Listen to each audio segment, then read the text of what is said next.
আলা কুল্লি আহিয়ানি, যে রাসূল তার রবকে স্মরণ করতেন কুল্লি আহিয়ানি, মানে যতক্ষণ তার সেন্স থাকতো। যদিও রাসূলুল্লাহ সাল্লাল্লাহু আলাইহি ওয়াসাল্লাম ঘুমালেও তার সেন্স থাকে, তাহলে আমরা সেটাকে সেন্স না ধরব, বরং যতক্ষণ মানুষ সজাগ থাকে রাসূলুল্লাহ সাল্লাল্লাহু আলাইহি ওয়াসাল্লাম তিনি ওই অবস্থাতে আল্লাহ সুবহানাহু ওয়া তাআলার জিকির করতেন। যে জায়গাগুলোতে জিকির করা যায় না, যেমন বাথরুমের ভিতরে, ওই অবস্থায় ওটা ব্যতিক্রম হবে। আর যে কোনো অবস্থাতে একজন মানুষ অবসর থাকে, তার জবান জিকির চলতে থাকবে, যেমনটা রাসূলুল্লাহ সাল্লাল্লাহু আলাইহি ওয়াসাল্লামের আমল থেকে আমরা পাই। আমরা সেই রাসূলের প্রতি সালাত এবং সালাম পাঠ করি, আল্লাহুম্মা সাল্লি ওয়া সাল্লিম ওয়া বারিক আলা নবিয়িকা মুহাম্মদ। আপনারা যারা নেটে থাকেন তারা হয়তো জানেন, আর যারা নেটে দেখেন না আমাদেরকে তারা হয়তো জানেন না। সেটা হচ্ছে আমাদের এই চলমান সময়গুলোতে আমাদের খুতবার বিষয় হচ্ছে জিকির আজকার নিয়ে, দোয়া নিয়ে। এই মর্মে আমরা প্রায় 7টা-8টা বক্তব্য দিয়েছি। তাতে এ যাবৎ আজকে পর্যন্ত আমরা এসেছি সকাল সন্ধ্যার আজকারগুলো নিয়ে। আমরা প্রথমে উল্লেখ করেছি জিকিরের মাহাত্ম্য, তারপরে উল্লেখ করেছিলাম রাতের জিকির দিয়ে, রাতের জিকিরের পরে বিছানার জিকির উল্লেখ করেছি, রাতে ঘুম থেকে উঠলে আপনি কি বলবেন সেটা বলেছি, এবং রুকু এবং সেজদায় কোন বাক্যগুলো দিয়ে আপনি তাসবিহ বা দোয়া করতে পারেন এটা নিয়ে একটা খুতবা হয়ে গেছে। আজকে 9 নম্বর খুতবাতে আমরা জিকিরের পর্ব নিয়ে আলোচনা করব। সেটা হচ্ছে সকাল সন্ধ্যায় আপনি কি পাঠ করবেন। এই সকাল সন্ধ্যা নিয়ে অলরেডি আমাদের 3টা খুতবা পার হয়ে চলে গেছে, যে 3টা খুতবায় আমরা 8টি দোয়া উল্লেখ করেছিলাম। সংক্ষেপে আপনাদেরকে সে 8টি শুনিয়ে দিই, যাতে আপনারা গিয়ে মুখস্থ করে নিতে পারেন। সেই দোয়ার বক্তব্যগুলোতে নাম্বারিং সহ দেয়া আছে, কোন হাদিসে কোনটা পাবেন। আর সবচেয়ে বেশি দোয়াগুলো আপনি আবু দাউদে পেয়ে যাবেন, কিতাবুল শিষ্টাচার, যেটা হচ্ছে আপনি 36 নম্বর অধ্যায়ের 110 নম্বর পর্বে, 108, 9, 10, 11, 12 এই পর্বগুলো হচ্ছে জিকির আজকারের পর্ব। তাতে আপনি সকাল এবং সন্ধ্যার জিকিরগুলো পেয়ে যাবেন। সর্বপ্রথম আপনি প্রাধান্য দিতে পারেন, তার আগে এটা বলে নিই, সকাল সন্ধ্যা বলতে কি এটা আমরা বলেছিলাম। সকাল সন্ধ্যা বলতে বোঝায় ফজরের নামাজ শেষ, তারপরে প্রত্যেক নামাজের পরে মাসনুন কিছু জিকির আজকার আছে, জানেন না সেটা? সালাম ফিরানোর পর সেটা একটা খুতবা আমরা পেশ করব। তো নামাজের পরের যে জিকির সেটাও শেষ। এখন আপনি অবসর সময়ে আছেন। এখন আপনি কি করবেন? সূর্য ওঠা পর্যন্ত এই সময়টাতে রাসূলুল্লাহ সাল্লাল্লাহু আলাইহি ওয়াসাল্লাম তিনি বসে জিকির আজকার করতেন। কি করতেন সেটাই হচ্ছে আজকে আমাদের বিষয়। আর আল্লাহ সুবহানাহু ওয়া তাআলা কোরআনের একাধিক আয়াতে আমাদেরকে সকাল এবং সন্ধ্যায় তার জিকির করতে বলেছেন। যেটা আমরা সকাল সন্ধ্যা বলি সেটাকে আরবি ভাষায় সাবা ওয়াল মাসা বা বক্কির বলা হয় সকালকে, আর আসবাহা, আমসা, আমসাইনা মানে আমরা সন্ধ্যা হইল, আর আসবাহানা আমাদের সকাল হলো। তাহলে সাবাহ আল মাসা এটা হচ্ছে প্রসিদ্ধ শব্দ। সকাল এবং সন্ধ্যা বলতে আমরা বলি আমাদের ভাষায় সকাল সন্ধ্যা, কিন্তু বাক্যটা হবে আসলে সকাল বিকাল। এটা হলে আপনার বুঝতে কষ্ট হবে না। যখন বলি সকাল সন্ধ্যার দোয়া, তো সন্ধ্যা বলতে আমরা মাগরিবের পরে বুঝি, কিন্তু মূলত আমসা হচ্ছে, মাসা হচ্ছে আসরের পর থেকে নিয়ে মাগরিব পর্যন্ত, এই সময়টা হচ্ছে মাসা। আর এটাকে বাংলা ভাষায় বিকাল বলা হয়।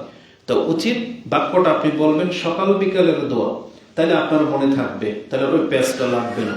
যেমন আল্লাহ সুবহানাহু ওয়া তাআলা বলেছেন কাবলা তুলুইশ শামসি ওয়া কাবলা গুরুবিহা, সূর্য ওঠার আগে এবং সূর্য ডোবার আগে। তাহলে সূর্য ওঠার আগের সময়টা কখন? ফজর নামাজ শেষ, জিকির আজকার শেষ। এখন সূর্য উঠতে প্রায় আপনার 1.5 ঘন্টা সময় লাগবে। নামাজের আজানের সময় থেকে নামাজ শেষ হয়তো কোনো কোনো মসজিদে আধা ঘন্টা সময় পায়, আউয়াল ওয়াক্তে যারা নামাজ পড়ে তারা 1 ঘন্টা সময় পায়। তাহলে এই 1টা ঘন্টা আপনি কি করবেন? এই জিকির আজকারে কাটাবেন।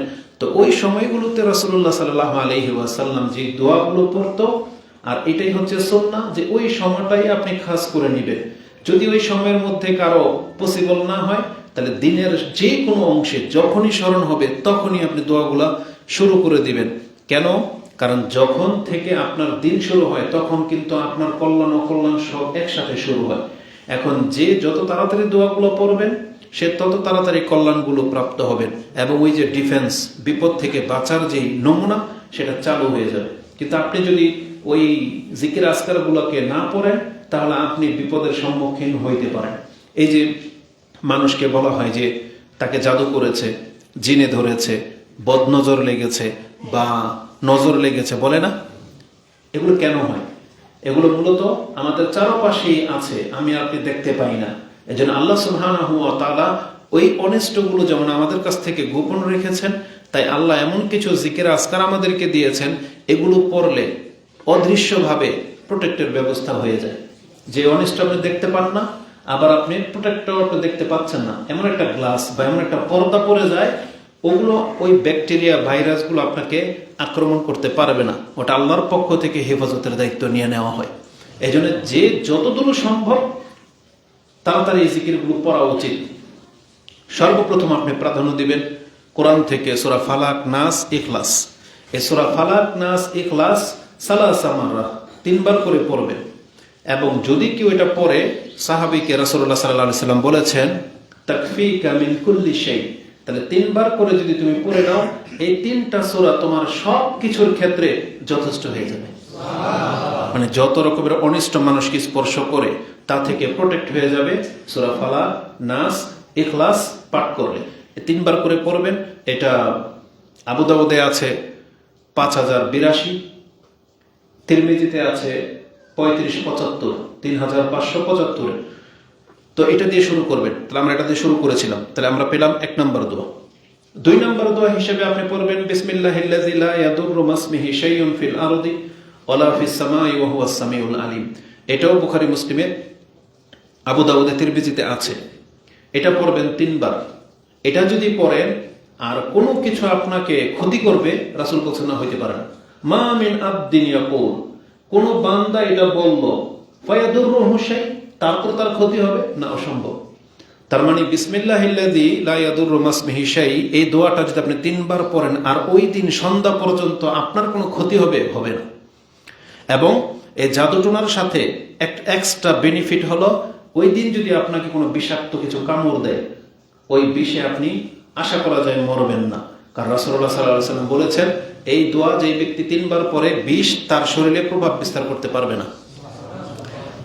সাপে কামড় দিতে পারবে না এটা বলে নাই, কামড় হয়তো দিবে, কাটা লেগে যেতে পারে, কিন্তু বিষ আপনার শরীরে বেশি প্রভাব ফেলতে পারবে না যদি 3 বার করে এই দোয়াটা আপনি করেন।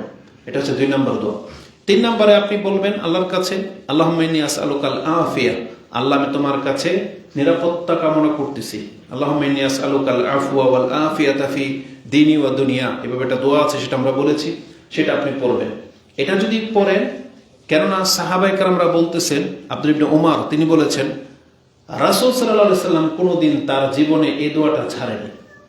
তার মানে সকাল এবং সন্ধ্যায় তিনি আল্লাহর কাছে নিরাপত্তা কামনা করতেনই।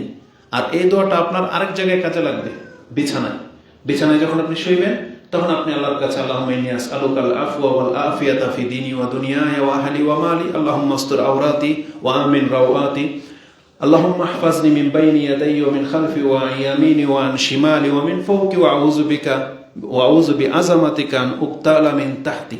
এই দোয়াটা এইভাবে আছে 3 নম্বর। 4 নম্বরে আপনি পড়বেন ইয়া হাইয়্যু ইয়া কাইয়্যুম বিরহমাতিকা আস্তাগীস, যে হে চিরঞ্জীব চিরস্থায়ী, তোমার রহমতের দ্বারা আমি সাহায্য কামনা করতেছি। আসলিহি লি শানি কুল্লাহ ওয়ালা তাকিলনি ইলা নাফসি তারফাতা আইন, আল্লাহ তুমি আমার সিদ্ধান্তগুলোকে সব সঠিক করে দাও, আমার দ্বারা যেন কোনো ভুল সিদ্ধান্ত, কর্ম, ডিসিশন না হয়ে যায়, আর আমাকে এক মুহূর্তের জন্যও একা ছেড়ে দিও না, তুমি আমার তত্ত্বাবধানেও রেখো। তাহলে এটা হচ্ছে 4 নম্বর। 5 নম্বরে আপনি পড়তে পারেন সাইয়্যিদুল ইস্তিগফার। কারণ রাসূলুল্লাহ সাল্লাল্লাহু আলাইহি ওয়াসাল্লাম বলেছেন, যেই ব্যক্তি প্রতিদিন সকালে সাইয়্যিদুল ইস্তিগফার এবং সন্ধ্যায় সাইয়্যিদুল ইস্তিগফার পড়ে আর ওই রাত্রে যদি সে মৃত্যুবরণ করে, তাহলে তাকে জান্নাতে ঘোষণা করে দেওয়া হবে। 5 নম্বরে আপনি পড়বেন আউযু বিকালিমাতিল্লাহি তাম্মাতি মিন শাররি মা খালাক, এটা পড়বেন। 6 নম্বরে আপনি পড়বেন রাদিতু বিল্লাহি রাব্বান ওয়া বিল ইসলামি দীনান ওয়া বি মুহাম্মাদিন সাল্লাল্লাহু আলাইহি ওয়াসাল্লাম নবী ওয়া রাসূলা। এটা যদি কেউ প্রতিদিন পড়ে সকাল সন্ধ্যায় একবারে একিনের সাথে, রাসূলুল্লাহ সাল্লাল্লাহু আলাইহি সাল্লাম বলেছেন হাক্কান আলাল্লাহি আইয়ুদখিলাহুল জান্নাহ, এটা আল্লাহর উপরে হক হয়ে যায়, যেই ব্যক্তি এইভাবে বলে আল্লাহ তাকে জান্নাত দেবেই দেবে। এটা হচ্ছে সকাল সন্ধ্যায় আপনি পড়বেন।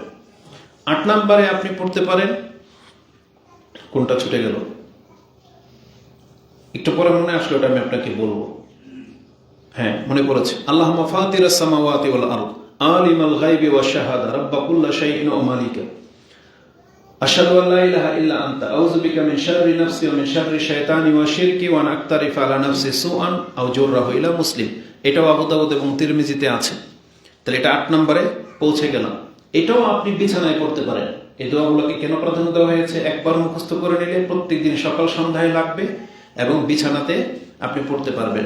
আজকে আমরা 9 নম্বর দোয়া থেকে বলবো। এই যে 8টা দোয়া আমি থ্রোলি বলে ফেলছি, মাত্র 10 মিনিট লাগেনি, কিন্তু এই 8টা দোয়া আপনাকে অর্থসহ আরো বেশ কিছু কথা আছে এখানে বলতে আমাদের 3টা খুতবা লেগেছে, এই জন্য ওটা রিপিট করলাম না, ওগুলো দেখে নিয়ে আজকে থেকে শুরু করব 9 নম্বর দোয়া। আমরা 15টা পুরো করবো, এই জন্য সময় আমাদের খুব দ্রুত চলে যাবে।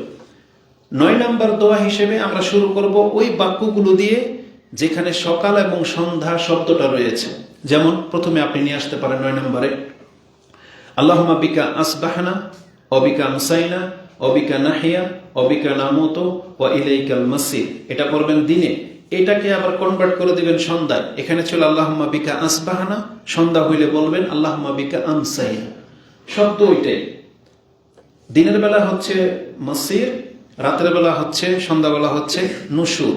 এতটুকু পার্থক্য আছে। কেউ যদি পার্থক্য নাও করেন কোনো সমস্যা নেই, কিন্তু এই দোয়াটা আপনি পড়বেন যে আল্লাহুম্মা বিকা আসবাহানা, আল্লাহ তোমার নাম নিয়ে আমাদের সকাল হলো, অবিকা আমসাইনা, তোমার নাম নিয়ে সন্ধ্যা হচ্ছে, অবিকা নাহিয়া অবিকা নামত, তোমার জন্যই আমরা বেঁচে আছি, তোমার জন্যই আমরা মরবো, ওয়া ইলাইকাল মাসির, তোমার কাছে আমাদেরকে প্রত্যাবর্তন করতে হবে, ওয়া ইলাইকান নুশুর, তোমার কাছে আমাদেরকে জমা হতে হবে। তাহলে এটা সকাল সন্ধ্যায় একজন ব্যক্তি ব্যক্ত করে। এটা আপনি পেয়ে যাবেন আবু দাউদে, তিরমিজিতে হাদিসটি 3391, আবু দাউদে হাদিসটি 50-68 এবং ইবনে মাজাতে হাদিসটি 38-68 পেয়ে যাবেন, মানে 3868। রাসূলুল্লাহ সাল্লাল্লাহু আলাইহি ওয়াসাল্লাম তিনি এই দোয়াটা সাহাবায়ে কেরামদেরকে শিক্ষা দিতেন। আবু হুরায়রা তিনি বলতেছেন, কানা রাসূলুল্লাহ সাল্লাল্লাহু আলাইহি ওয়াসাল্লাম ইউআল্লিমু আসহাবাহু হাযিহি দোয়া, মানে এই দোয়াটা রাসূল তার সাহাবায়ে কেরামদেরকে শিক্ষা দিতেন। তাহলে গুরুত্ব এখানে আমরা পেয়ে যাচ্ছি, এজন্য আমাদেরকে এটা শিখতে হবে। এটা হচ্ছে সকাল সন্ধ্যার 9 নম্বর দোয়া। 10 নম্বর দোয়াতে আসেন, আমরা অর্থের দিকে গেলাম না। 10 নম্বর দোয়া হিসেবে আপনি এখানেও সকাল সন্ধ্যার শব্দটা আছে, আসবাহানা আলা ফিতরাতিল ইসলাম ওয়া কালিমাতিল ইখলাস ওয়া দীনি নবিয়িনা মুহাম্মাদিন সাল্লাল্লাহু আলাইহি ওয়াসাল্লাম ওয়া মিল্লাতা আবিনা ইব্রাহিম হানিফান মুসলিমান ওয়া মা কানা মিনাল মুশরিকিন। এগুলো সব হচ্ছে তাওহীদের বাক্য। মানে একজন ব্যক্তি যে কিভাবে সে শিরক করবে, যখন তার কাছে এই দোয়াগুলো অর্থ সহ জানা থাকবে, সে তার দ্বারা কোনোদিন শিরক হইতে পারে না। আর সে তাওহীদের উপরেই থাকতেছে সারাদিন, তাওহীদের ঘোষণাগুলো দিচ্ছে, এগুলো সব লা ইলাহা ইল্লাল্লাহর অর্থ বহন করে। মানে লা ইলাহা ইল্লাল্লাহ বলা যেমন, এই বাক্যগুলো বলা একই কথা, সবই আল্লাহর দিকে আপনি প্রত্যাবর্তন করতেছেন। কি আছে? আসবাহানা আলা ফিতরাতিল ইসলাম, আমাদের সকাল হলো ইসলামের ফিতরতের উপরে। মানে ইসলাম যা, আমাদের ফিতরত তা। মানে আমি ইসলামের বিপক্ষে কথা বলবো না, ইসলামের খেলাফ চলবো না, ইসলাম যে ধর্ম আমাদেরকে দেওয়া হয়েছে এটাই আমার দিন। তার মানে আপনি বলতেছেন আসবাহানা আলা ফিতরাতিল ইসলাম, ইসলামের ফিতরতের উপরে আমার সকাল হলো, যেভাবে ফিতরতের উপর আমার জন্ম হয়েছিল, এভাবে আপনি অঙ্গীকার করবেন আল্লাহর কাছে। ও কালিমাতুল ইখলাস, এই যে দেখেন কালিমাতুল ইখলাস না লা ইলাহা ইল্লাল্লাহ, তার মানে আজকে আমার সকালটা হলো ওই কালিমা লা ইলাহা ইল্লাল্লাহর উপরে। তার মানে আমি এখনো সাক্ষী দিচ্ছি যে লা ইলাহা ইল্লাল্লাহ। আসবাহানা ও কালিমাতুল ইখলাস ও দীনি নবিয়িনা মুহাম্মদ, আর আমার দিন হচ্ছে মুহাম্মদ সাল্লাল্লাহু আলাইহি ওয়াসাল্লামের দিন। তিনি যে দিন নিয়ে আসছেন ওই দিনের উপরে আমার সকাল হলো। ও মিল্লাতা আবিনা ইব্রাহিম, এবং তার পূর্বে আমাদের পিতাজি ইব্রাহিম আলাইহিস সালাম ছিলেন যে দিনের উপরে, আমরা সেই দিনের উপরে সকাল করলাম। ওমা কানা মিনাল মুশরিকিন, আর তার বৈশিষ্ট্য হলো তিনি মুশরিকদের অন্তর্ভুক্ত ছিলেন না। কেন? যখনই ইব্রাহিমের কথা আসবে কোরআনে এবং হাদিসে দেখবেন এই কথাটা আছে, ওমা কানা মিনাল মুশরিকিন, যে ইব্রাহিম মুশরিক ছিলেন না। কেন জানেন? কারণ মক্কার মুশরিকরা বলতো যে আমরা মিল্লাতা আবিনা ইব্রাহিম, তার ধর্মের অনুসারী। বুঝেন? আমরা তার ধর্মের অনুসারী। বর্তমানে বাংলার সমাজ হয়ে গেছে এমন, বর্তমানে আমরা যদি বলি না আমাদের ধর্ম মুহাম্মদ সাল্লাল্লাহু আলাইহি ওয়াসাল্লামের ধর্ম, তখন আপনাকে এক্সট্রা করে এই কথাটাই বলতে হবে যে তিনি ওই কোনো মাযহাবী ছিলেন না। মুহাম্মদ সাল্লাল্লাহু আলাইহি সাল্লাম কোনো মাযহাবী, কোনো তরিকাপন্থী, কোনো অমুক তমুক ছিলেন না। যদি পাল্টা জবাব বলা হয় তাহলে তিনি কি আহলে হাদিস ছিলেন? না, তিনি আহলে হাদিসও ছিলেন না। তা তিনি কি ছিলেন? তাহলে রাসূল সাল্লাল্লাহু আলাইহি সাল্লাম যেই দিনের উপরে ছিলেন আমরা ওই দিনের উপরেই আছি। এখন তোমাদের কাছ থেকে আমাদেরকে পৃথক করার জন্য শুধু আমরা এই শব্দটা ব্যবহার করি। আহলে হাদিস শব্দটা কেন ব্যবহার করি? সালাফি কেন শব্দটা ব্যবহার করবেন? যাতে এটা হচ্ছে কোরআন সুন্নাহকে মেনে চলা একটা নাম। যেমন আহলে সুন্নাহ ওয়াল জামাত, এটা বেদাতীরা ব্যবহার করে, আমরা ব্যবহার করি। তার মানে ওই আহলে হাদিস, আহলে সুন্নাহ ওয়াল জামাত এটা হচ্ছে মূল নাম। এটা আমরা কেন ব্যবহার করি? এটা ব্যবহার করে প্রমাণ করতে চাইলাম আমি কোনো তরিকাপন্থীর লোক না, আমি কোনো বেদাতির দলের না, আমি অমুক খানকা তমুক খানকা থেকে আসি নাই, আমার সাথে অমুক দলের কোনো সম্পর্ক নাই, এটা প্রমাণ করার জন্য। আপনি যদি নিজেকে হানাফি বলেন কোনো বাধা ছিল না, কিন্তু আপনি বলেন তো ল্যাংটা কোন মাযহাবের লোক? বলেন, ল্যাংটা মেলা হয় না? ল্যাংটা কোন মাযহাবের লোক? দেওয়ানবাগী কোন মাযহাবের? চরমনাই, তাবলিগি, জামাত ইসলাম। তাহলে সবই যদি হানাফি হয় তাহলে আবার উল্টা প্রশ্ন করতে হবে আপনি কোন হানাফি, তাই না? এই জন্য একটা প্যাচ লেগে যাচ্ছে। তা আমরা ওই একটা দলেরও না, এজন্য পৃথকভাবে আমি হানাফি বললে আপনি আমাকে চিনতে পারবেন না, কারণ বলবে তো হানাফিতে বহু দল আছে, তাই না? তো এই জন্য আমরা যে এদের দলের না, এটাকে প্রমাণ করার জন্য মুসলিম শব্দের সাথে আহলে সুন্নাহ ওয়াল জামাত শব্দটা আমাদেরকে বলতে হয়, নাহলে এটা বলার কোনো ব্যাপার ছিল না। কারণ আমরা সবাই মুসলিম, কিন্তু কোন মুসলিম? কারণ ওই মুসলিমদের মধ্যে তো শিরক বেদাত একবারে ভরপুর। তার মানে তো আপনি তো বলতে চাচ্ছেন দেওয়ানবাগীও তো মুসলিম, কাদিয়ানী তো নিজেকে মুসলিম দাবি করে, তাহলে আমি কি ওদের মধ্যে একজন? না, এটাকে পৃথক করার জন্যই শুধু নামের পার্থক্যগুলো করা হয়। এটা কোনো জান্নাতের সার্টিফিকেট না। কোনো ব্যক্তি যদি নাম ব্যবহার করে কিন্তু কর্ম যদি কোরআন হাদিসের মতো না হয়, তার নাম তাকে জান্নাতে নিয়ে যেতে পারবে না। এটা মাথায় রেখেন। যেটা আজকে অধিকাংশ আহলে হাদিস যুবক পোলাপানরা মনে করে আমি আহলে হাদিস, নামাজই পড়ে না, দাড়িও নেই, হারাম খায়, মিথ্যা বলে, প্রতারণা করে, কারোর কাছ থেকে কোনো কিছু নিলে ফেরত দিতে চায় না, ওয়াদা করলে ওয়াদার খেলাফি করে। ওয়াজ মাহফিল কমিটিগুলোর মধ্যে আমরা বলতে বাধ্য, যেটা আমরা ওয়াজ করি তো আমাদের ম্যাক্সিমাম ওয়াজগুলো আহলে হাদিস অঞ্চলেই হয়। তারা আমাদের সাথে মিথ্যা বলে, কয়েকটা দিকে মিথ্যা বলে। তারা আমাদেরকে অপবাদ দেয় যে আমরা টাকা নিয়ে বক্তব্য করি, আর আমরা তাদের বিপক্ষে কি বলি যে এই জন্য আগে তাদের কাছ থেকে বলে নিতে হয়, কারণ তারা আমাদের সাথে মিথ্যা বলে আপনার বক্তব্য 9টায় দিবে নিয়ে 10:30টায়, বুঝেন? বলে যে পথ খরচ আমরা এতটা দিই, গেলে বক্তব্য শেষ তখন একটা খাম ধরিয়ে দেয়। আর প্রতারণার একটা নমুনা হলো ভিতরে একটা লিফলেটও ধরিয়ে দেয়। টাকার সাথে আপনার ওই লিফলেট দরকার কেন? আমার এখন ইনভলভটাকে উঁচা করার জন্য ওই একটা লিফলেট ভিতরে ঢুকিয়ে দিয়ে তারপরে দেয়। তারপর দেওয়ার পরে বলে কালেকশন হয় নাই মাদ্রাসা এই সেই। তাহলে কালেকশন হয় নাই মাদ্রাসা এই সেই, তুমি প্রথম এটা ওয়াদা করছিলা কেন? কেন প্রতারণা করা হয়? তাহলে এগুলো মিথ্যা না? এটা কি বলেন? চালাকি? এটা তো মিথ্যা। আপনি যা পারবেন তা বলবেন, যখন যাকে টাইম দিবেন তখন তাকে ওই অবস্থায় বসাবেন। আর বক্তাদের মিথ্যা হলো সে এখনো পৌঁছেনি, আরেক মাহফিলে আছে, বলে যে আমি এখন এই তো চলে আসছি, জামে পড়ছি, অমুক তমুক, এগুলো বলো। তাহলে মানে আমরা যারা ধর্মের প্রচারক, ধর্মের বাহক, আমরাই যদি মিথ্যা বলি তাহলে আমাদের জাতি কোন পর্যায়ে যাবে? তাই এই জন্য আহলে হাদিস নাম ট্যাগ লাগিয়ে দিলে যে আপনি নাজাত পেয়ে যাবেন তা না, চরিত্র বা কর্মটাকেও ঠিক করতে হবে। তালা কুল্লি হাল রাসূলুল্লাহ সাল্লাল্লাহু আলাইহি সাল্লাম তিনি দোয়াতে বলেছেন আসবাহনা আলা ফিতরাতিল ইসলাম ওয়া দীনি নবিয়িনা মুহাম্মাদিন সাল্লাল্লাহু আলাইহি সাল্লাম ওয়া মিল্লাত আবিনা ইব্রাহিম হানিফান মুসলিমান ওয়া মা কানা মিনাল মুশরিকিন। এইভাবে আপনি সকাল সন্ধ্যায় আল্লাহ সুবহানাহু ওয়া তাআলার তাওহীদের ঘোষণা দিবেন। এটা আপনি পড়বেন 10 নম্বরে। 11 নম্বর দোয়া হিসাবে আমরা পড়তে পারি যে রাসূলুল্লাহ সাল্লাল্লাহু আলাইহি ওয়াসাল্লাম কানা রাসূলুল্লাহ সাল্লাল্লাহু আলাইহি ওয়াসাল্লাম ইজা আমসা ওয়া ইজা আসবাহা, সকাল এবং সন্ধ্যায় তিনি বলতেন আমসাইনা ওয়া আমসাল মুলকু লিল্লাহ ওয়ালহামদুলিল্লাহ ওয়া লা ইলাহা ইল্লাল্লাহু ওয়াহদাহু লা শারীকা লাহু লাহুল মুলকু ওয়া লাহুল হামদু ওয়া হুয়া আলা কুল্লি শাইইন কাদির। এই দোয়াটা সবার জানা আছে না? এই যে লা ইলাহা ইল্লাল্লাহু ওয়াহদাহু লা শারীকা লাহু ইলা শাইইন কাদির, এই কাদির পর্যন্ত এই বাক্যটা আপনার জীবনে বহু জায়গায় ব্যবহার হয়, বহু জায়গায়। এই জন্য মুখস্থ করে রাখবেন, ছাড়বেন না। সারাদিনে 100 বার করে প্রমাণ আছে, সন্ধ্যায় 100 বার, প্রত্যেক নামাজের পরে কিন্তু আপনি 3 বার করে পড়েন। হয়তো আপনি লক্ষ্য করে গণেন নাই, কিন্তু লক্ষ্য করে দেখবেন যে আপনি প্রতি 3 বার বলতেছেন সালাম ফেরানোর পরে। একবার সালাম ফেরানোর পরে বলতেছেন লা ইলাহা ইল্লাল্লাহু ওয়াহদাহু লা শারীকা লাহু লাহুল মুলকু ওয়া লাহুল হামদু ওয়া হুয়া আলা কুল্লি শাইইন কাদির আল্লাহুম্মা লা মানিয়া লিমা আতাইতা ওয়া লা মুতিয়া লিমা মানা ওয়া লা ইয়ানফাউ যাল জাদ্দি মিনকাল জাদ্দু। তারপরে আবার বলতেছেন লা ইলাহা ইল্লাল্লাহু ওয়াহদাহু লা শারীকা লাহু ইলা আখিরি লা হাওলা ওয়া লা কুওয়াতা ইল্লা বিল্লাহ লা ইলাহা ইল্লাল্লাহু লা মানিয়া লিমা আতাইতা ওয়ালা না'বুদা ইল্লা ইয়াহু লাহুন নি'মাতু ওয়া লাহুল ফাদলু ওয়া লাহুস সানাউল হাসানা লা ইলাহা ইল্লাল্লাহু মুখলিসিনা লাহুদ-দীন ওয়ালাউ কারিহাল কাফিরুন। দুইবার হয়ে গেল। আর তিনবার পড়েন ওই যে সুবহানাল্লাহ, আলহামদুলিল্লাহ, আল্লাহু আকবার 99 বার পুরা হওয়ার পরে কি বলেন? লা ইলাহা ইল্লাল্লাহু ওয়াহদাহু লা শারীকা। তার মানে নামাজের পরে আপনি তিনবার বলতেছেন। রাতে ঘুমানোর সময় একবার পড়ার প্রমাণ আছে, বিছানায় একবার পড়ার প্রমাণ আছে, আর সকাল সন্ধ্যায় একবার করে বলবেন। একটা বর্ণনায় 10 বারের কথা আছে, আরেকটা বর্ণনায় 100 বারের কথা আছে। তার মানে একবার পড়লে কি নেকি, 10 বার পড়লে কি নেকি, একটু পরে সেটা আসবে। তাহলে আমরা আরেকবার পেয়ে গেলাম। এটা বলার পর সাথে আপনি কি যোগ করবেন? আল্লাহুম্মা আসআলুকা খায়রা কুল্লাহ, আল্লাহুম্মা ইন্নী আসআলুকা খায়রা হাযিহিল লাইলা ওয়া খায়রা মা ফিহা ওয়া খায়রা মা বাদা ওয়া আউযু বিকা মিন শাররি হাযিহিল লাইলা ওয়া শাররি মা ফিহা ওয়া শাররি মা বাদা। মানে লা ইলাহা ইল্লাল্লাহটা বলার পরে আপনি বলবেন, আল্লাহ আমি তোমার কাছে এই রাতের কল্যাণ চাচ্ছি, এই রাতের মধ্যে যা আছে তার কল্যাণ চাচ্ছি, এবং এই রাতের অনিষ্ট থেকে, এবং এই রাত যেই অনিষ্ট নিয়ে আমাদের কাছে আসে তা থেকে তোমার কাছে আশ্রয় চাচ্ছি। এটা যেমন রাতে পড়বেন, ঠিক এটা আপনি দিনে পড়বেন।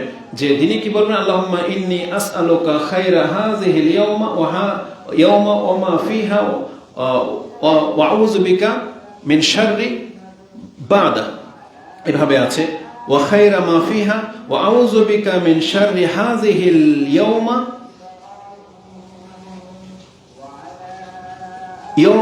ওয়া মা ফিহা।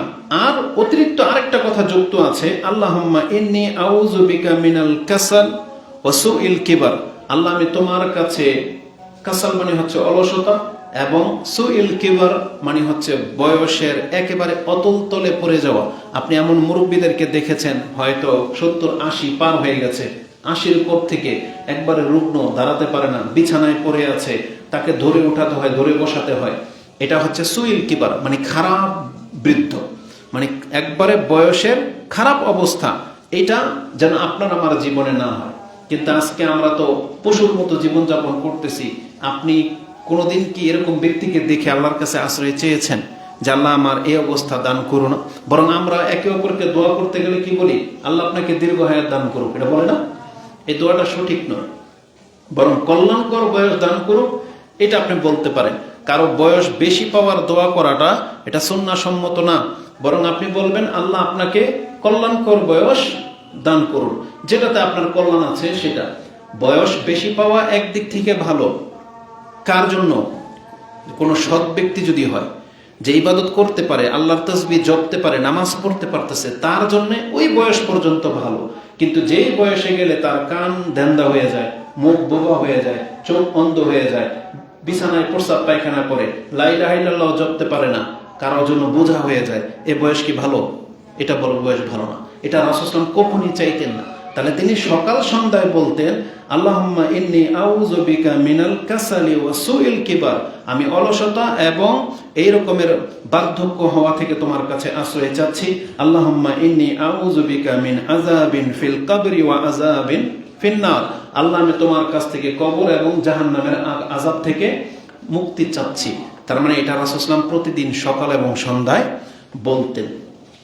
যদিও সময় লম্বা হয়ে যাবে, তাহলে এই জায়গাটাতে আমি আপনাকে বুঝাইতাম, আল্লাহর কাছে রাসূলুল্লাহ সাল্লাল্লাহু আলাইহি ওয়াসাল্লাম বিভিন্ন কিছু থেকে আশ্রয় চেয়েছেন। আপনার কাছে এটাকে হালকা মনে হয়। এই যে আমরা যে বলি আউযু বিল্লাহি মিনাশ শাইতানির রাজিম, এটার মান যে কি? আউযু শব্দটাই, আল্লাহুম্মা ইন্নী আউযু বিকা, এই যে এটা শব্দটার মান যে কি, এটা যদি আমি বুঝাইতে সক্ষম হইতাম, তাহলে আপনি বুঝতে পারতেন যে এটা কতটা গুরুত্বপূর্ণ। একটু শুধু বলে দিই যে রাসূলুল্লাহ সাল্লাল্লাহু আলাইহি ওয়াসাল্লাম বলেছেন, কেউ যদি আল্লাহর কাছে কোনো কিছু থেকে আশ্রয় চায় আর আল্লাহ যদি এটা কবুল করে নেয়, তাহলে দুনিয়ার কোনো বালা মুসিবত যদি হয়, কিয়ামত পর্যন্ত এই বালা মুসিবত ওকে কোনোদিন টাচ করবে না। আর যদি সেটা পরকালের হয়, আল্লাহ যদি আশ্রয় দিয়ে দেয়, আপনি বলছেন আল্লাহ তুমি আমার কবরের আযাব থেকে তোমার কাছে আশ্রয় চাচ্ছি, আল্লাহ যদি কবুল করে নেয়, তাহলে কবর আযাব থেকে আপনি মাফ। বোঝেন কথা? আপনি যে বলেন আল্লাহুম্মা ইন্নী আউযু বিকা মিন আযাবিন নার, আল্লাহ আমি তোমার কাছে কবর জাহান্নামের আযাব থেকে আশ্রয় চাচ্ছি, তার মানে জাহান্নাম আপনি চোখে দেখতে পাবেন, কিন্তু আপনাকে জাহান্নাম থেকে অনেক দূরে রাখা হবে। মানে আশ্রয়টা এত সেন্সিটিভ। কেউ যদি আল্লাহর কাছে আশ্রয় চায়, আল্লাহ যদি তাকে আশ্রয় দিয়ে দেয়, তার মানে যে জিনিস থেকে তাকে আশ্রয় দিয়ে দেওয়া হলো সেটা কোনোদিন তাকে স্পর্শ পর্যন্ত করতে পারবে না। যেমন একটা গুরুত্বের জন্য বলে দেই, মরিয়ম আলাইহিস সালাম তিনি যখন জন্ম ভূমিষ্ঠ হলেন বা পেটে বা ভূমিষ্ঠ হলেন, ওই মুহূর্তে তার মা বলেছিল যে আল্লাহ আমি তো এটা মহিলা প্রসব করলাম, এটা তো সন্তান ছেলে না। তখন আল্লাহ বলতেছে ওয়ালাইসা যাকারু কাল উনসা, এই অনেক পুরুষ আছে যারা মহিলাদের মতো হয় না, বা এই মহিলাদের মতো অনেক পুরুষ হইতে পারবে না। তারপরে তিনি বলেছিলেন ইন্নী উইযুহা বিকা ওয়া যুররিয়াতাহা মিনাশ শাইতানির রাজিম, আল্লাহ আমি ওকে এবং ওর সন্তানকে তোমার কাছে শয়তান থেকে আশ্রয় দিয়ে দিলাম। এটা তিনি দোয়া করেছিলেন। রাসূল সাল্লাল্লাহু আলাইহি সাল্লাম বলেছেন পৃথিবীতে সমস্ত সন্তান যারা ভূমিষ্ঠ হয় তাদেরকে শয়তান খোঁচা মারে, আঘাত করে, আর শয়তান তখন কাঁদে। এই যে বাচ্চারা জন্মের পরে কাঁদে না, এটা মূলত শয়তান খোঁচা মারে, রাসূল বলেছে। তবে ইল্লা ইবনা মারিয়াম, মরিয়ম আলাইহিস সালামের ব্যাপারও আসছে এবং তার সন্তান ঈসা আলাইহিস সালামের ব্যাপারও আসছে যে শয়তান এই দুইজনকে টাচ করতে পারে নাই জন্মের পরে। বুঝেন কেন? দোয়ার পাওয়ার, এটা হচ্ছে দোয়ার ক্ষমতা। তার মানে পেটে থাকতে তার মা দোয়া করেছিল, এই জন্য মরিয়ম আলাইহিস সালামের জন্মের পরে শয়তান মরিয়মকে টাচ করতে পারে নাই। আর তার বাচ্চাকে সামনে রেখে তার মা যখন বলেছে যে ওকে এবং ওর সন্তানকে তোমার আশ্রয় দিয়ে দিলাম, দেখেন আল্লাহ যে কবুল করেছে। এই জন্য ঈসা আলাইহিস সালামের জন্মের পরেও শয়তান ঈসা আলাইহিস সালামকে টাচ করতে পারে নাই। বুঝেন? তার মানে আমি বুঝাইতে চেয়েছি, আল্লাহর কাছে আশ্রয় যখন কেউ চায় তখন তার গুরুত্বটা এত। যদি আল্লাহ কবুল করে নেয় তাহলে তার জীবনে এই ধরনের বিপদ বিপর্যয় কোনোদিন তার জীবনে আসবে না। এই জন্য অত্যন্ত গুরুত্বপূর্ণ এটা। রাসূলুল্লাহ সাল্লাল্লাহু আলাইহি ওয়াসাল্লাম আমাদেরকে ওসিয়ত করেছেন বা নসিহা করেছেন, এমনকি এটা আমাদের জন্য ওয়াজিব বলা হয়েছে যে সালাম ফেরানোর আগে 4টা জিনিস থেকে আমাদেরকে কি করতে হয়? আশ্রয় চাইতেই হয়। আমরা নামাজি মুসাল্লিরা যদি এটা চিন্তা ভাবনা করে পড়ি তাহলে আশা করা যায় আমাদের জীবনে তো এগুলো আসার কথা না। কি পড়েন আপনি?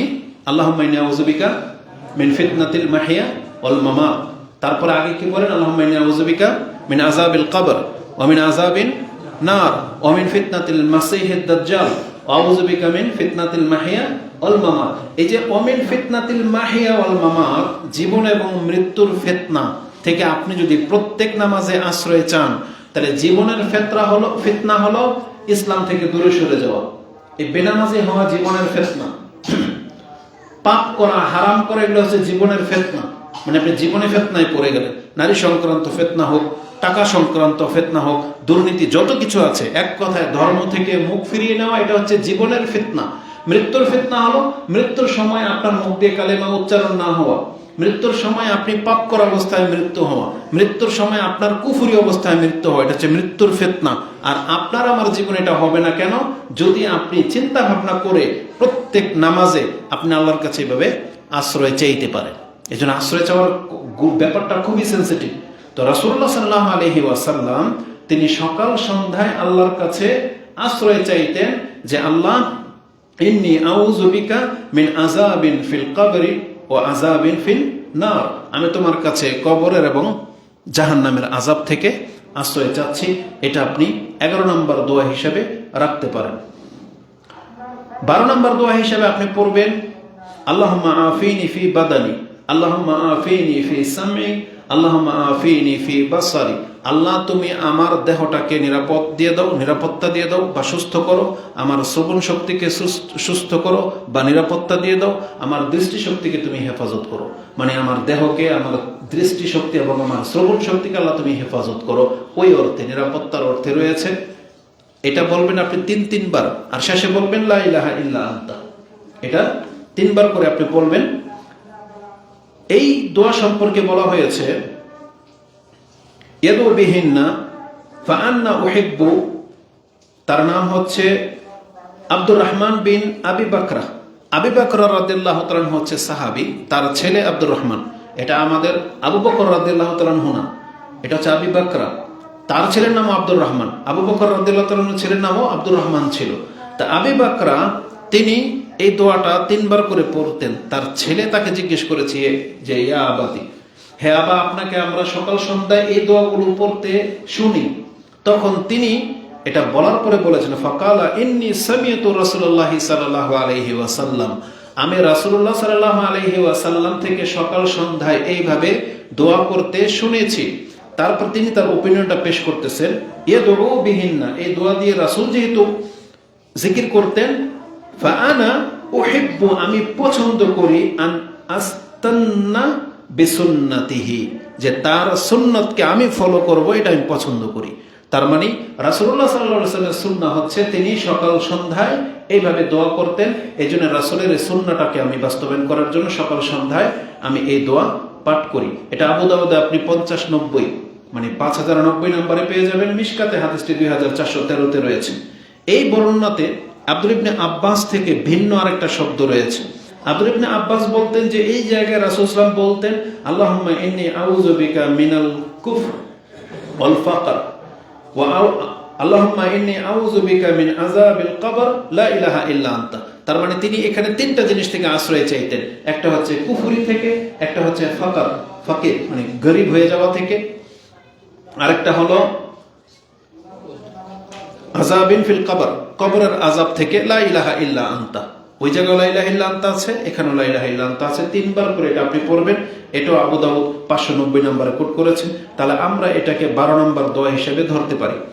13 নম্বর দোয়া হিসেবে আপনি বলবেন ওই যেটা একটু আগে বলেছি, লা ইলাহা ইল্লাল্লাহু ওয়াহদাহু লা শারীকা লাহু লাহুল মুলকু ওয়া লাহুল হামদু ওয়া হুয়া আলা কুল্লি শাইইন কাদির। কোন ব্যক্তি যদি এটা সকালে একবার আর বিকেলবেলা যদি একবার পড়ে, তাহলে রাসূল বলেছেন কানা লাহু আদলা রাকাবাতিন মিন ওয়ালাদি ইসমাঈল, তাহলে একবার বললেই ইসমাঈল আলাইহিস সালামের বংশের একটা গোলাম আজাদ করে দিলে যেই নেকি, এই ব্যক্তিকে সেই নেকি দিয়ে দেওয়া হবে। এটা হচ্ছে 1 নম্বর ফায়দা। 2 নম্বর ফায়দা হচ্ছে ওয়াহুত্তা আনহু আশরু খাতিয়া, তার আমলনামা থেকে 10টা পাপকে মিটিয়ে ফেলা হবে। ওয়া রুফিয়া লাহু আশরু দারাজাত, তার 10টা মর্যাদাকে উঁচু করা হবে। ওয়া কানা ফি হিরজিম মিনাশ শায়তান, সেই দিন তাকে শয়তান থেকে বাঁচিয়ে রাখা হবে, মানে শয়তান ওকে স্পর্শ করতে পারবে না, ক্ষতি করতে পারবে না।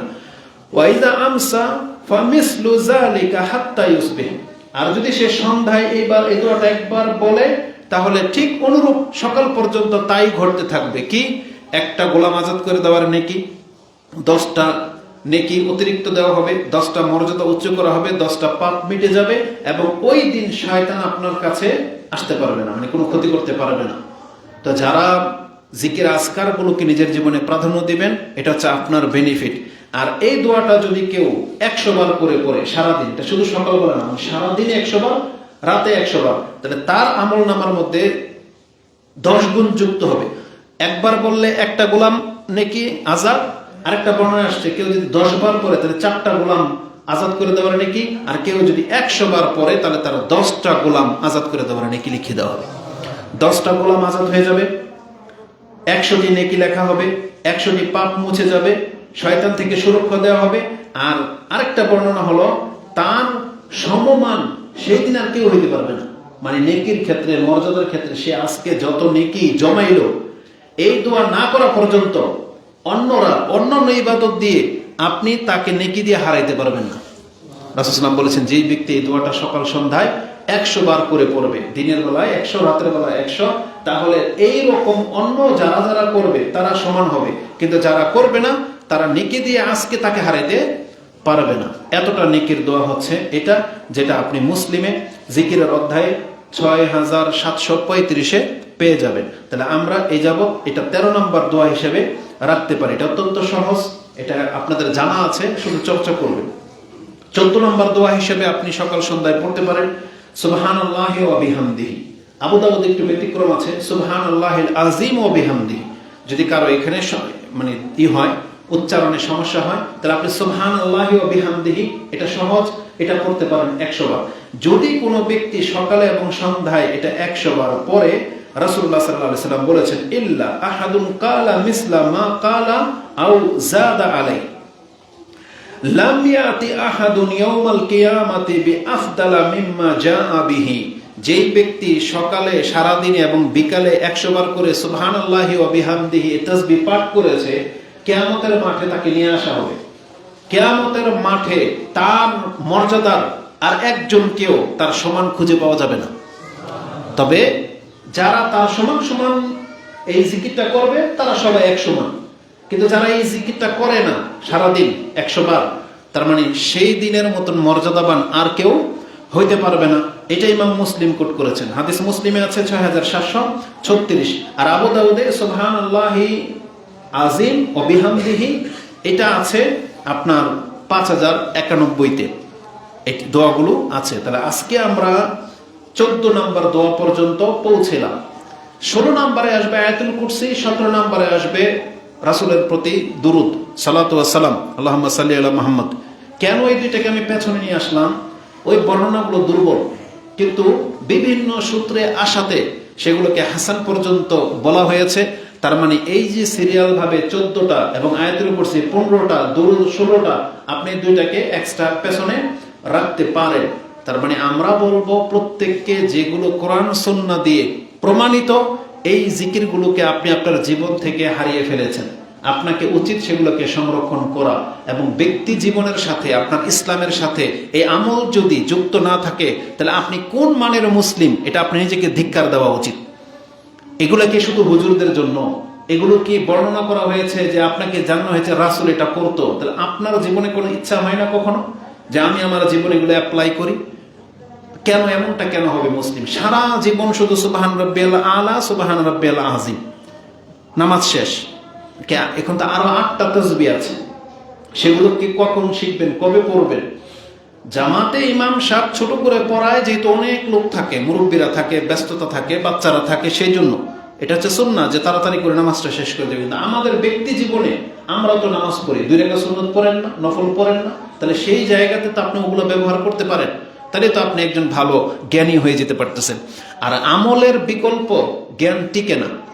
আপনি এখন মুখস্থ করবেন যে আমি এগুলো মুখস্থ করেছি, ধরেন কথার কথা, এবং আমি আমল যদি 1 সপ্তাহ ছেড়ে দেই তারপরে আবার আপনাকে বলতে পারবো না, আপনি পারবেন না বলতে। কিন্তু যেই ব্যক্তি প্রতিদিন এটা পড়ে তার ব্রেনে থেকে যাবে, ঠোঁটস্থ হয়ে যাবে, বললে আপনি বলতে পারবেন হ্যাঁ এটা সকাল সন্ধ্যার জিকির, এটা বিছানার জিকির।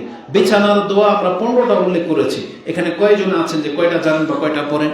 তাহলে আমাদের জীবন থেকে সারাটা দিন যে এই যে ওজিফাগুলো রাসূল সাল্লাল্লাহু আলাইহি ওয়াসাল্লাম আমাদেরকে দিয়েছেন, তাহলে আমাদের রাসূলের ওজিফার সাথে কোনো সম্পর্ক নাই, অথচ বিভিন্ন পীরের মুরিদ যারা হয় তারা সেই ওজিফা নিয়ে ব্যস্ত। পীর যা বলে একবারে খুব হুবহু পালন করে। কেন?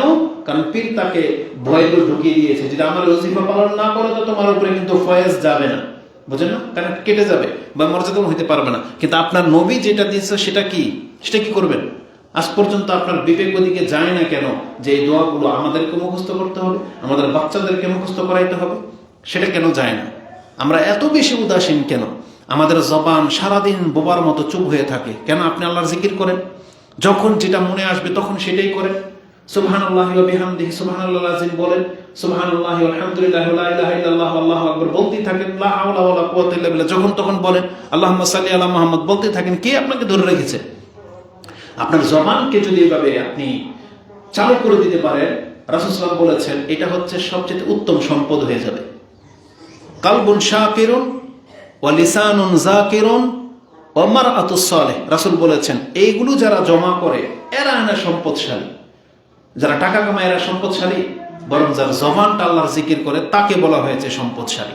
যার অন্তরটা শুকরিয়া আদায় করার মতন অন্তর, তার অন্তরটা হচ্ছে সম্পদশালী, মানে সম্পদে ভরপুর। যার ঘরে একটা সত্যি মানে দিনদার মহিলা রয়েছে সে হচ্ছে সম্পদশালী। এটা বলা হয়েছে রাসূলুল্লাহ সাল্লাল্লাহু আলাইহি সাল্লাম। এজন্য জবানটাকে জিকিরকারী জবান বানান, যেটা আমাদের জন্য অত্যন্ত জরুরি। তাহলে আজকে আমরা এই 14টা দোয়া আপনাকে বলেছি, এগুলোর বর্ণনা সহিহ, আর বাকি অনেকগুলো জয়ীফ আছে, আমি সেগুলোকে নিয়ে আসবো না, কারণ আমরা এটা কিতাব আকারে ছাপবো ইনশাআল্লাহ, সিরিয়াল ভাই। তাহলে আপনি অন্তত 15টা দোয়া সঠিকভাবে পাচ্ছেন। একটা দোয়া দুর্বলদের মধ্যে একটা দোয়া আপনার কাছে বলি, যেটা আমাদের দেশে খুব মশহুরভাবে পালন করা হয় কিন্তু হাদিসটা দুর্বল। সেটা কি? আপনারা জানেন যে আমাদের দেশে দেখেন একটা হাদিস দুর্বল, তাও ইবাদতটাকে একবারে ঘুরে ফেলছে। মানে ইবাদতটা যেই সেন্সে করা উচিত দুর্বল হলেও আপন জায়গায় তারা রাখে নাই, সেটাকে একবার কনভার্ট করে ফেলছে। কি করছে দেখেন, আমাদের সমাজে ফজরের নামাজের পর জিকির করে বাতি নিবিয়ে তারপর দেখেন না সূরা হাশরের 3টা আয়াত পাঠ করে না সবার সাথে, বিসমিল্লাহিল কি বলে যে আউযু বিল্লাহি মিনাশ শাইতানির রাজিম মিনাস সামিউল আলিম মিনাশ শাইতানির রাজিম, যেটা আমরা ওটা করি না দেখে মনে নাই, কিন্তু লেখা আছে কিন্তু আমার সামনে, যে কোনো ব্যক্তি যদি বলে আউযু বিল্লাহি সামিউল আলিম মিনাশ শাইতানির রাজিম 3 বার, তাই না, তারপরে সূরা হাশরের 3টা আয়াত, এটা তারা এত মহব্বতের সাথে এবং এত গুরুত্বের সাথে পড়ে, এই লোকগুলা ওই সময় ওই আয়াতুল কুরসিও এত গুরুত্বের সাথে পড়ে না, অথচ এই হাদিস দুর্বল। আর উপরন্তু তারা যেই সময় যেভাবে পড়ে এই হাদিসের মধ্যে আতাপাতা পর্যন্ত নাই। কিন্তু আরে উচিত সারা জীবন হুজুর একটা আমল করে আসতেছে, নিজের একটা চেষ্টা করেন যে দেখি হুজুরকে জিজ্ঞেস করে এই আমলটা আছে কোন হাদিসে, একটু নিজের চোখ একটু পয়রা দেখেন, যে আমরা এটা পয়রা দেখে তৃপ্তি লাগে না, আমরা তো এটা করি আমাদের শেখদের কাছ থেকে যখন কোনো হাদিস শুনি না একটু নতুন মনে হলেও মানে সেন্স কাজ করে কখন এই হাদিসটা দেখবো, আমরা আবার খুঁজি নিজের চোখে দেখে অনেক তৃপ্তি পাই। আর যখন দেখি হাদিস দুর্বল তখন, আর এই দুর্বল হাদিস নিয়ে বক্তব্যের রস কি, অথচ হাদিস দুর্বল। হাদিস কোথায় আছে? হাদিস তিরমিজিতে আছে, 2922 নম্বরে রয়েছে। হাদিসের হুকুম হচ্ছে দুর্বল। এই হাদিসটি হিসনুল মুসলিমেও আছে 4 নম্বর দোয়া হিসেবে। আজকার, ইমাম নববীর আজকারের কিতাবের মধ্যে তিনি এটা এনেছেন 193 নম্বর দোয়া। হাদিসের ভাষাটা হচ্ছে এরকম, আন মাকিল ইবনে ইয়াসার, মাকিল ইবনে ইয়াসার তিনি বলেন আনিন নবী সাল্লাল্লাহু আলাইহি ওয়াসাল্লাম ক্বালা, যে রাসূল বলেছেন কি, মান ক্বালা হিনা ইউসবিহু সালাসা মাররা, যেই ব্যক্তি সকালবেলা 3 বার বলবে, মান ক্বালা হিনা ইউসবিহ সালাসা মাররাতিন আউযু বিল্লাহিস সামিউল আলিম মিনাশ শাইতানির রাজিম সুম্মা কারাআ সালাসা আয়াতিন মিন আখির সূরাতিল হাশর, তারপরে যদি সে সূরা হাশরের শেষের 3টা আয়াত পড়ে, তার মর্যাদা কি, ওয়াক্কালাল্লাহু বিহি ৭০,০০০ মালাকিন ইউসাল্লুনা আলাইহি হাত্তা ইউমসি, তার জন্য আল্লাহ ৭০,০০০ ফেরেশতা নিযুক্ত করে দেন যে ওর জন্য দোয়া পড়তে থাকো সন্ধ্যা পর্যন্ত। বুঝছেন? সুবহানাল্লাহ। হয়তো যদি হাদিস সহিহ হইতো, তাই না? তো যাই হোক, তো বলতেছে হাত্তা ইউমসিয়া ওয়া ইন মাতা ফি যালিকাল ইয়াউম মাতা শাহীদান, যদি এইটা বলার পরে ওই দিন যদি সে মারা যায় তাহলে কি মর্যাদায় মরবে? শহীদের মর্যাদায় মরবে। আর ওমান ক্বালাহা হিনা ইউমসি কানা বিতিলকাল মানজিলা, আর ওই দিন যদি সে সন্ধ্যায় এই আমলটা করে তাহলে কি হবে? ওই সকালে পড়লে যা, সন্ধ্যায় পড়লে তা, মানে সকালে পড়লে আপনার জন্য ৭০,০০০ ফেরেশতা আপনার উপরে দরুদ পড়তে থাকবে, আর আপনি মরে গেলে শহীদের মর্যাদা পাবেন। সন্ধ্যায় পড়লে সারা রাত পরে ৭০,০০০ ফেরেশতা আপনার জন্য কি করবে? দরুদ পড়তে থাকবে, আর যদি মরে যান তাহলে শহীদের মর্যাদা। আচ্ছা বলেন তো, আমাদের দেশের হুজুররা এই হাদিস কি পড়ছেও? আমার তো মনে হয় পড়ে নাই। কেন? শুনে আমল। যদি পড়তো তারা শুধু এটা ফজরের পরে আমল করে, কে আসরের পরে জীবনে দেখছেন আমল করতে? তাহলে এখানে তো সন্ধ্যার কথাও আছে। মাগরিবের জীবনে দেখছেন করতে? তার মানে শুনে ওই এক হুজুর বলছে তো চেইন চালু করে দিয়েছে, চেইন টেনে নিচ্ছে, আর কোনোদিন উল্টায় দেখার তার তৌফিক হয় নাই। এক তো হাদিস দুর্বল, দ্বিতীয়ত এটা হচ্ছে সকাল সন্ধ্যার দোয়া, এটা ফজরের নামাজের পরের দোয়া না, এটা হচ্ছে সকাল, যে মানে সাবা ওয়াল মাসা, সকাল সন্ধ্যা যে 14টা বললাম এটাও একটা, কিন্তু এটা দুর্বল, এই জন্য 14টার সাথে এটা আনি নেই। কিন্তু উল্লেখ করে দেওয়া প্রয়োজন কেন বোধ করলাম? কারণ তাদের এই আমলটা ভুল হচ্ছে।